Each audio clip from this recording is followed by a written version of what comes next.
दुसरा दलपत काय म्हणत होता? एवढी लगेच कशा कळतात तो बातम्या तुम्हाला? 1 मिनिट झालं नाही तर दलपत रावासनी जाऊ. काय म्हणत होता दलपत? अभिनंदनासाठी आला होता. असं फोनवरनं अभिनंदन करता येईल नसं का त्याला? ते तर मला कसं होता. आणखी काय म्हणत होता? आता तुम्ही घरी आल्यावर मी सांगेनच ना तुम्हाला. फोनवरनं सांगायत की गोष्ट आहे का ती? बर, किती त्रास करून घेता छोट्या छोट्या गोष्टींचा. म्हणून मग जीवाचा संताप होतो बघा तुमच्या.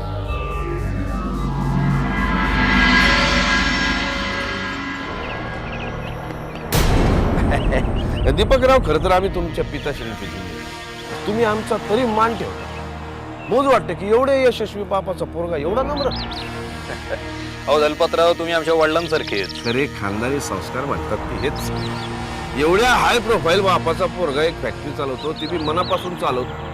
काय दीपकराव, तुम्हाला वाटेल मी तुमचं बेफाम कौतुक करतो, पण मनापासून करतो बरं का, मनापासून करतो. आता तुम्हाला तर माहिती आहे, इतर मंत्र्यांची पोरं ताजमध्ये जातात, काय बाय करतात, क्रिकेटचं बेटिंग काय घेतात. दादासाहेब यादवचं पोरगा श्रीकांतराव होळी शिपेसला 2 स्कीमा केल्या. या टोली जंगल इमारती माग नाव बाकी छाक दिले बरं का. नाव एकदम आवडलं आपल्याला. काय ते द ब्लू कार्ना बॉन्कल. दुसरं कोण असतं तर काय नाव दिलं असतं? यार दी आर खेड. त्या पैशातनं अमेरिकेत फ्लॉरिडाला 3000 एकर जमीन घेणार. मग मला कौतुक, मला अजिबात कौतुक. काय भेटल? फार फार तर पैसा भेटल. तुम्ही फॅक्टरी चालवून जी आत्मिक शांतता तुम्हाला भेटते ती भेटणार आहे का? पैशासाठी तुम्ही उतावळ नाही, संस्काराचा भाग असतो. बरं का दीपकराव, आता तुम्हाला थोडा तुमचा ट्रॅक चेंज करावा लागेल. म्हणजे आता तुमच्या मातोश्री पाटबंधारे खात्याच्या मंत्री बनतायत. असं? तुम्हाला कळलं नाही काय? नाही, मला नाही सांगितलं कोणी.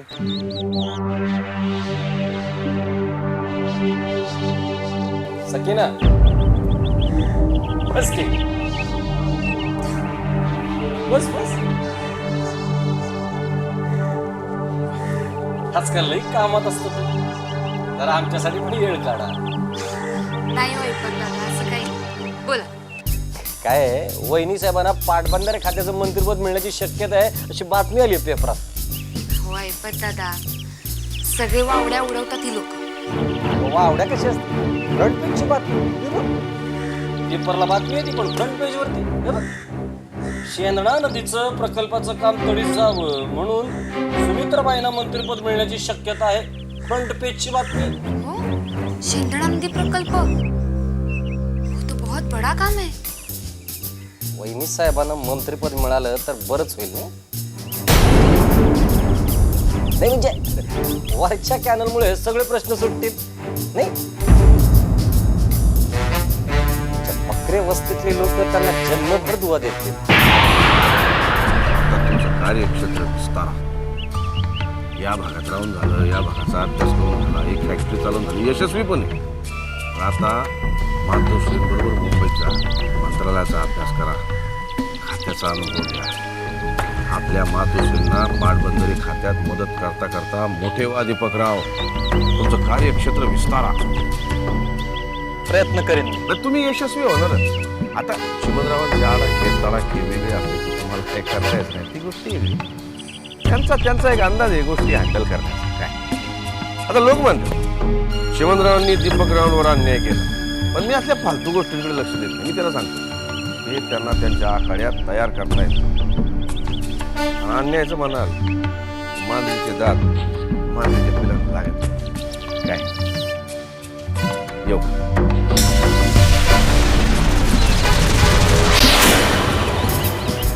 वहिनी साहेबांना मंत्रिपद मिळालं तर बरंच होईल. खरंय. हो, पण याबद्दल साहेबांचं काय मत आहे? आता ते कशाला नाही म्हणतायत. समजा सकीना ते नाही म्हणले तर वहिनी साहेब हट्ट करतील की त्यांच्याकडे.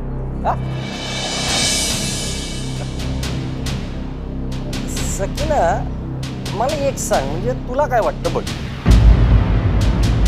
घर, नवरा, समाजसेवेची इच्छा, यातलं वहिनी साहेबांनी काय निवडायला हवं? खरं सांगू दादा, हा, बाई साहेबांनी ना स्वतःला अगदी संसारात गुरफटून घेतलंय बघा. नाही म्हणजे तशी त्यांचीच इच्छा होती, पण आता कसं, आता संसार भी पार झाला, बच्चे बडे हो गए, आता त्यांचं मन नाही रमत संसारात. बहुत खालीपन सा हो गया है उनको. तर मग आता वेळही आहे, सवडही आहे, तर मग समाजसेवा करावी असा निर्णय घेतलाय त्यांनी. बरोबर आहे की नाही? खरं आहे तुझं, पण मला असं वाटतं की देवाच्या मर्जीचा विचार करूनच त्यांनी समाजसेवा करावी असं मला वाटतं. हे कसं आहे, राजकारण इथून नाही, इथून करायचं असतं.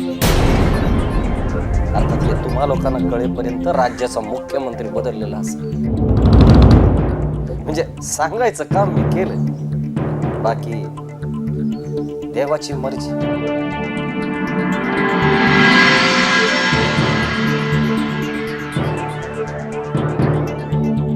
वहिनी साहेब बोलत आहे. वहिनी साहेब,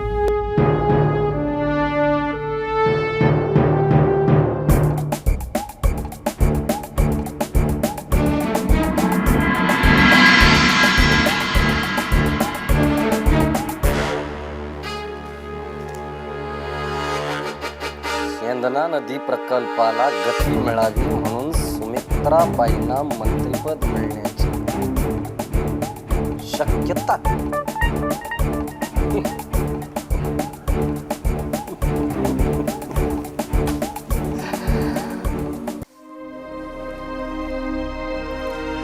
काय म्हणता दादा? बोला श्रीकांतराव. यंदा चिमणरावांच्या मतदारसंघात मजा येणार तर. बरं मग नाही, सुमित्रा देवींनी कामाचा जोरदार धडाका उडवून दिलाय. मग काय नाही, दलपतराव सुमित्राबाई बरोबर सारखे फिरतायत. जिल्ह्याचे पालकमंत्री आहेत ना, ते निमित्त करून फिरतायत.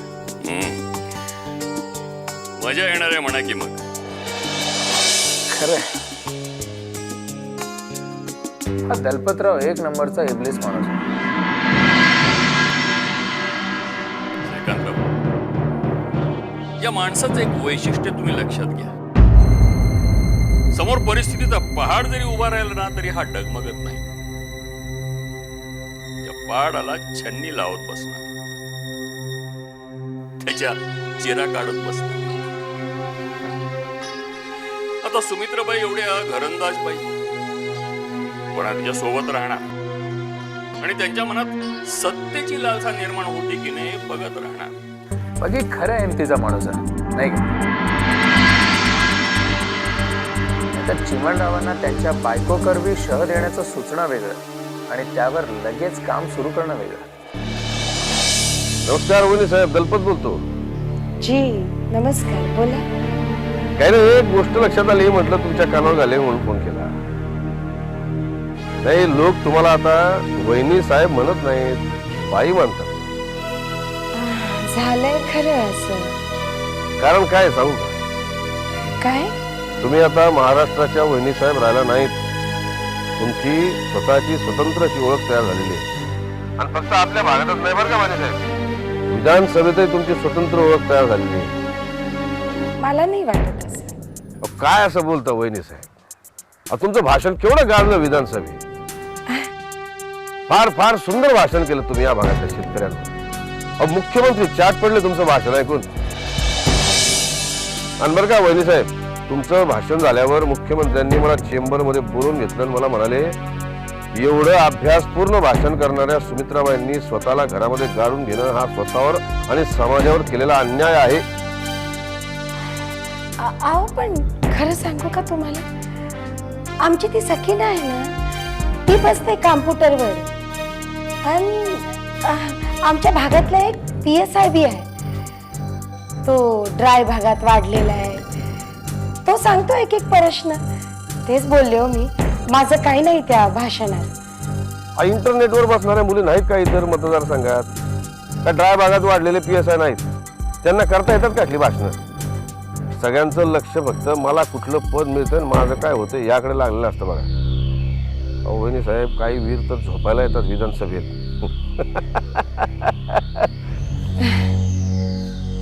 बरं का वहिनी साहेब, दुष्काळ म्हणजे जरा ऊन जास्त पडतं आणि पाऊस थोडा कमी पडतो एवढं यांचं ज्ञान.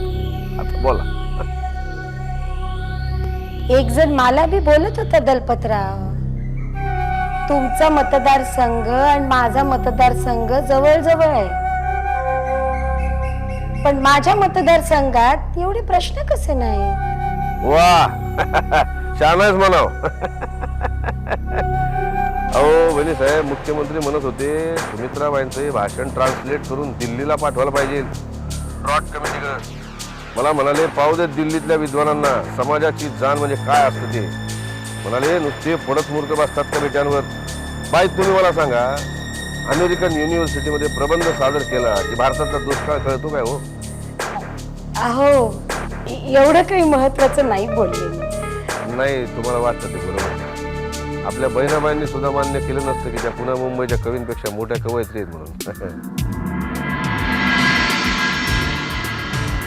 एक गोष्ट मला मोठी मोजूची वाटते बाई, जी तुमचं सगळं आयुष्य फार सुखात गेलंय आतापर्यंत. शरीराचे कष्ट असे तुम्हाला कधी घडलेच नाही. जी असं असून बी तुम्ही उन्हाला घाबरत नाही. सगळीकडे फिरता दुष्काळी कामांवर देखरेख करत. अहो तुम्हाला सांगतो वहिनी साहेब, मोठे मोठे नेते दुपारी पडतात विश्रामगृहावर, मग ऊन कमी झालं संध्याकाळी की मग जाणार आहे दुष्काळी कामांवर. काय सांगायचं. बरं ठेवतो. जी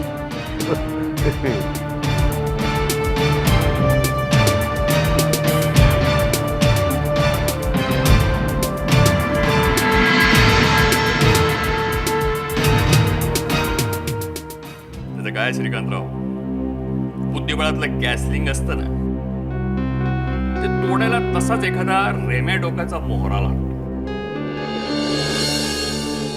मारायची तयारी पाहिजे, मारायची तयारी पाहिजे. तो याच्या जागी दुसरा कोणी असतं ना, तर चिमणरावांच्या मतदारसंघात गाडी घालायचा देखील धीर झाला नसता त्याला.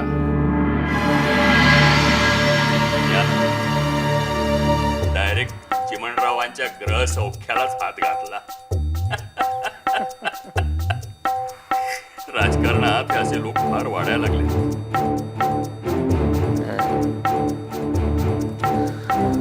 दीपानं महिला फ्रंटचं काम जर सांभाळलं असतं ना, तर डोक्याला एक ताप कमी झाला असता. नाही, तिने जरी होकार दिला असता ना, तरी मी तुमच्या लग्नाला मान्यता दिली नसती.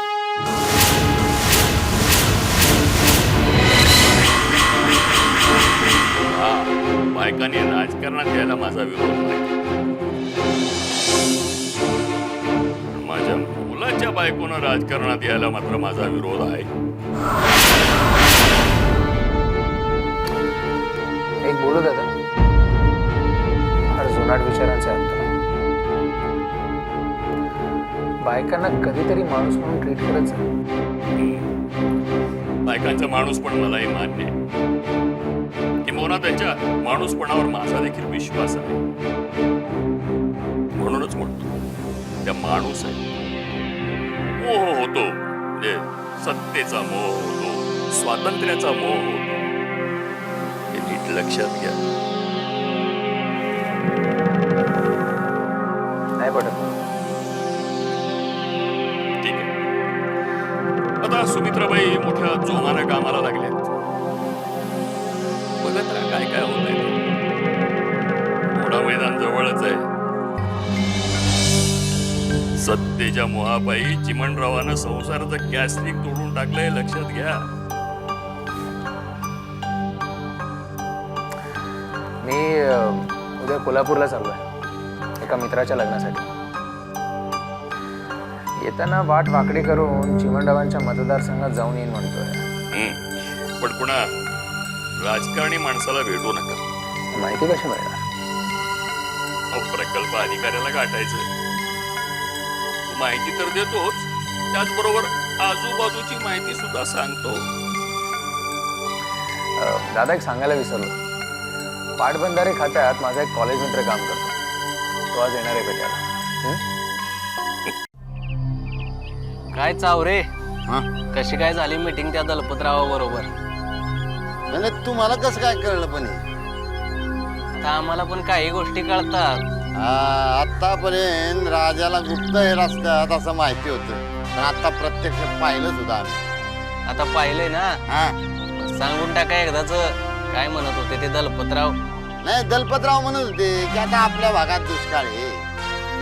तर कसं आहे की हे पाटबंधारे खात्याचं मंत्रीपद हे मराठवाड्यात यायला पाहिजे.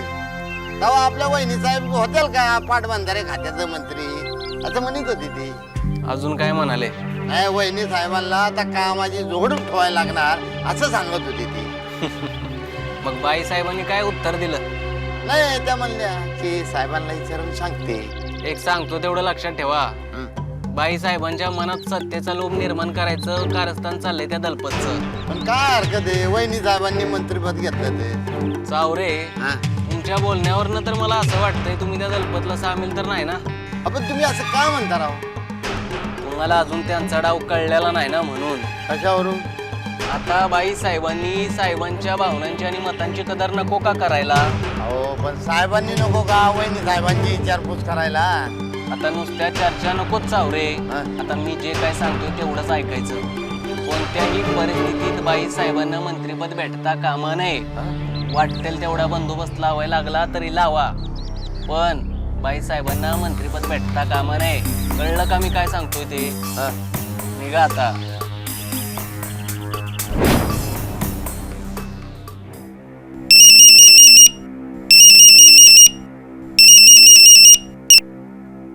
देवा, मॅडम कुठे आहेत? वहिनी साहेब दौऱ्यावर गेल्यात. ते आता रोजचं झालंय. दौऱ्यावर म्हणजे कुठं? ते भिरडी जवळ गेल्यात. आपल्यातलं कोणी आहे का बरोबर? की नाही. शक्यतो एकट्यानं सोडू नका तिला. नाही नाही, तो मुख्यमंत्री कौतुक करत सुटलाय. लक्ष ठेवायला पाहिजे. माणसाच्या मनाचं काय सांगता येते काय? जीव उद्यापासून व्यवस्था करतो देवा. आजपासून करा. देवा, ते सखीन आणि वहिनी साहेब डाक बंगल्यावर राहणार आहेत. चावरीला पाठवा तिकडे. त्यांना म्हणा साहेबांना काळजी वाटली म्हणून पाठवले. जशी देवाची मर्जी.